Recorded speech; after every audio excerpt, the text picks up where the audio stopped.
I know I said I was going to stop watching YouTube videos about how to grow on YouTube, but I've changed slightly. I've changed my opinion on it. What I've started to do is I've started to watch them and not think they're doing me any good. What they're doing instead is doing other people harm. It makes more sense that way. There's loads of stupid information out there. So if they're telling people in my niche, people who I'm competing against, to do stupid things, I stay away from that. Gives me a bit of an insight into what other people are going to start doing because they've been told to by these absolute idiots.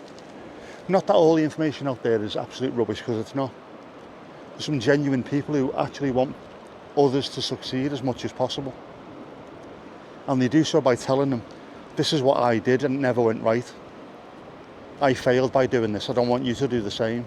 That I don't mind. What I hate is the people that say, with this one trick you will go viral. Ticking this one box you will get 20,000 times the amount of views you normally do. It's utter rubbish.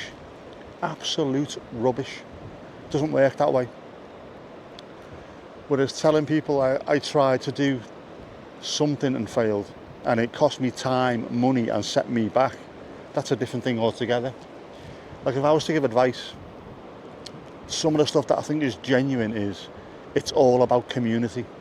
Every single bit about YouTube is about community, and it's about growing that community organically. Get yourself involved in other people's channels, streams, anything.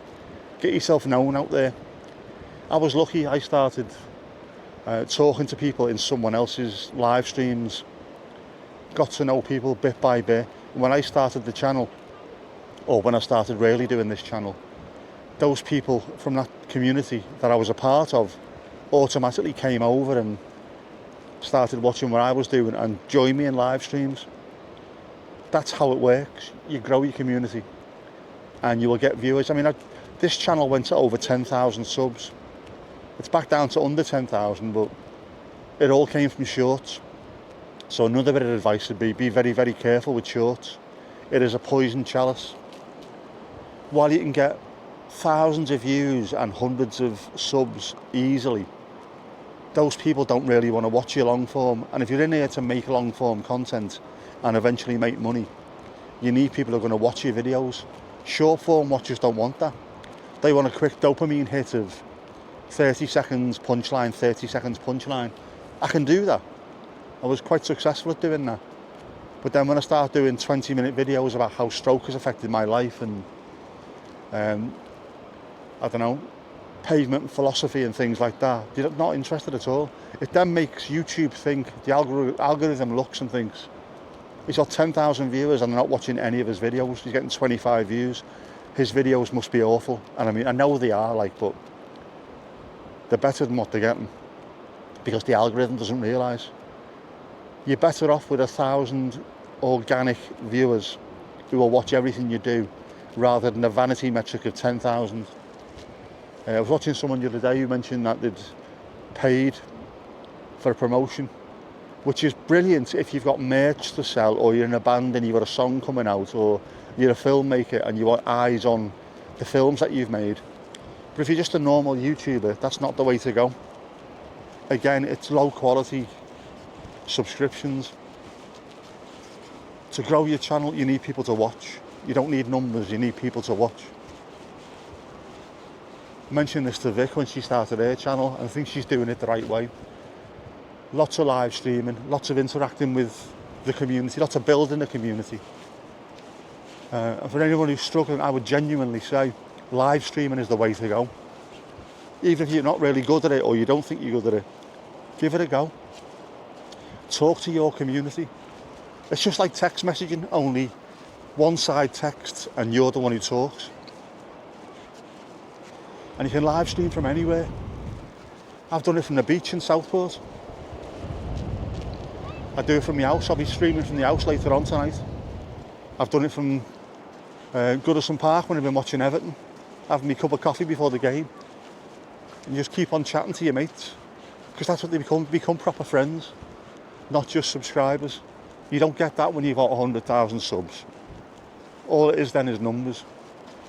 So while you're still a fairly small channel, make the most of it. Make the most of community. Enjoy the time that you spend with these people, because they genuinely will become some of the best friends that you've got, and also some of the most honest, not harshest critics, just some of the most honest people that will tell you what you're doing right and what you're doing wrong. They're the people that want to watch the videos. And if they say to you, I didn't really enjoy that, or you're going in the wrong direction, listen to your community. You can learn from people, genuinely. There are some good people out there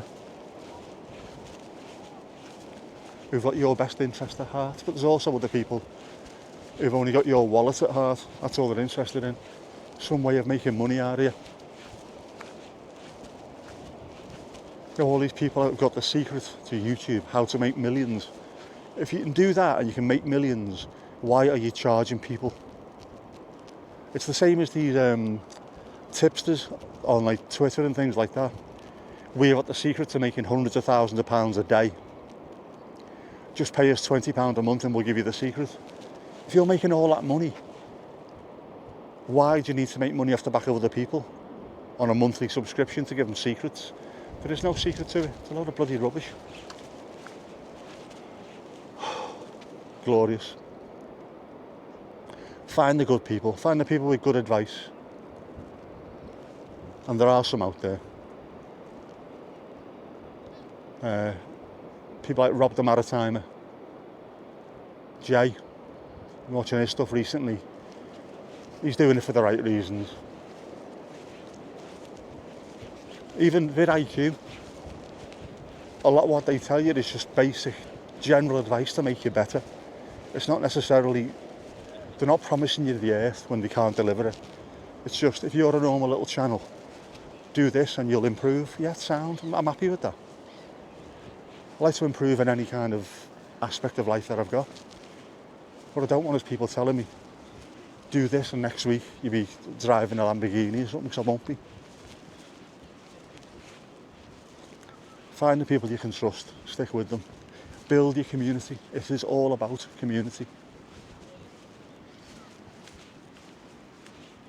Here endeth the lesson. Man, it's so nice today.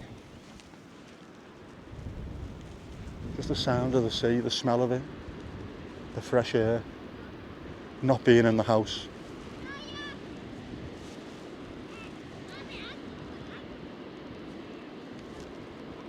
The horses. Talking of horses, the famous Red Rum, 3-time winner of the Grand National, used to train on these beaches, Ainsdale and Birkdale. Oh man, gorgeous horses. Used to gallop up and down them and then went on to win the Grand National 3 times, which is incredible.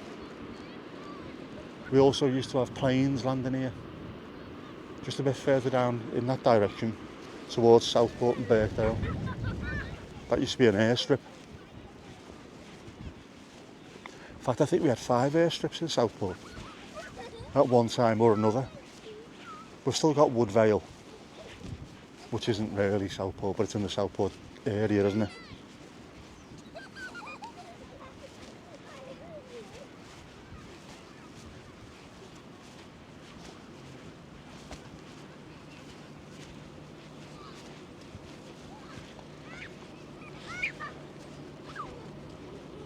Oh yeah, that was the other thing as well.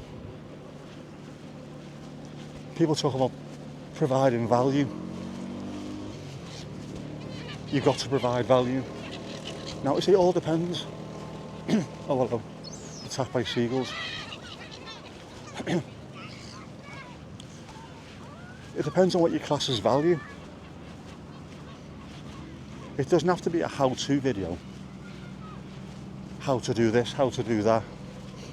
How to install an aftermarket head unit in a 1999 Ford Mondeo. I mean, they are good if you can get them, especially if that's what you're trying to do. But the value doesn't have to be something like that. The value can be you, just you, and your time. Because people appreciate that. If you're willing to put some time into making videos or doing live streams or creating something for other people to spend their time with, they do appreciate it.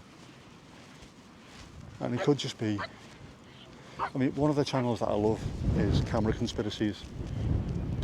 And as much as I love camera tech stuff, when it goes on about Nikon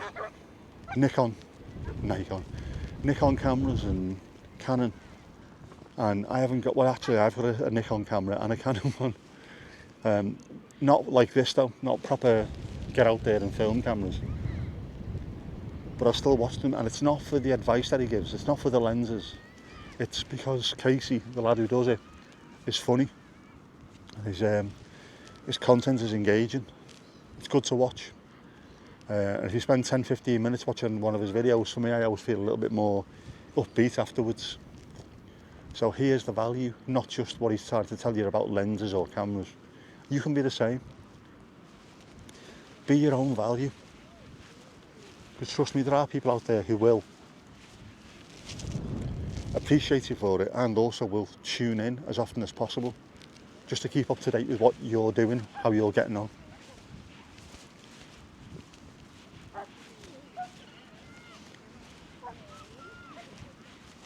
And if you then got more value as well, in that you've got something to say or advice to give, then that's all the better, isn't it?